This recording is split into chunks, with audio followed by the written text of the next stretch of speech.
We're going to begin with a bombshell report apparently revealing a sharp discrepancy between the president's public image and his private practices in business here in New York. The New York Times has obtained data from the tax records that he spent years trying to conceal.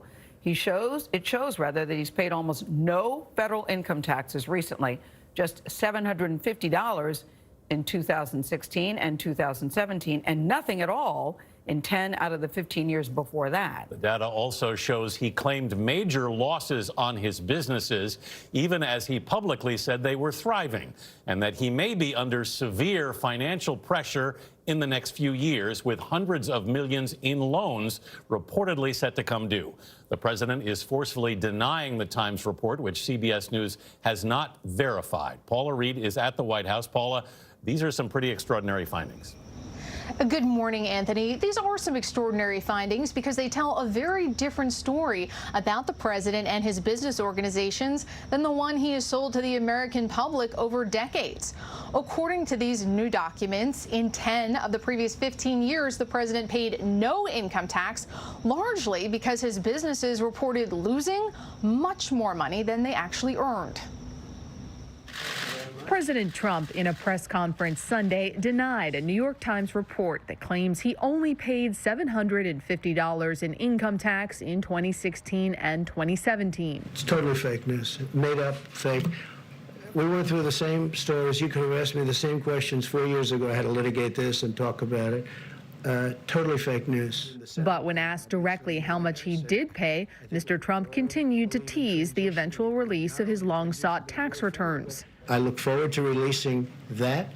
I look forward to releasing many things. I'm going to release many things, and people will be really shocked. The New York Times obtained tax return data extending over more than 2 decades and found Mr. Trump paid lower taxes using questionable tactics, including a $72.9 million refund that is currently being audited by the IRS. While claiming losses for many of his namesake businesses, including his golf courses, Mr. Trump has maintained a lavish lifestyle by taking tax deductions on what some people would consider personal expenses, including housing, aircraft, and $70,000 in hairstyling for television appearances. Even though President Trump vowed to no longer pursue any new business once elected, according to the New York Times, he made $73 million from foreign deals during his first 2 years in the White House. In a statement to CBS News, Alan Garten, an attorney for the Trump Organization, said the New York Times story is riddled with gross inaccuracies.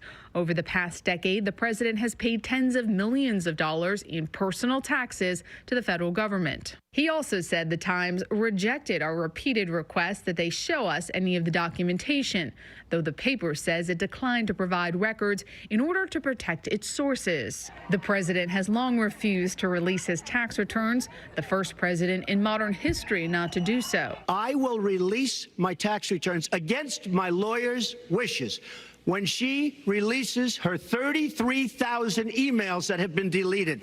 As soon as she releases them, I will release my tax returns. And has frequently made this argument against releasing them. They're under audit, and when they're not, I would be proud to show. However, an audit does not prevent the president from releasing his records. Democrats seized on the new reports. Minority Leader Chuck Schumer tweeted, "Raise your hand if you paid more in federal income tax than President Trump."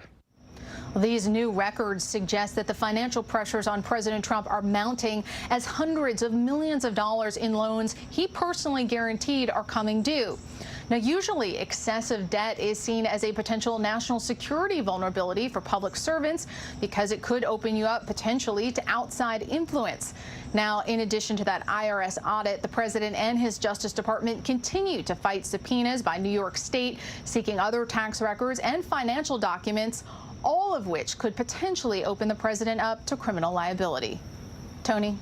Paul, I would also remind people that federal income tax in particular pays for the military, the FBI, Border Patrol, farm programs, veterans benefits, student benefits, unemployment. It touches really all of us. Paula, thank you very much.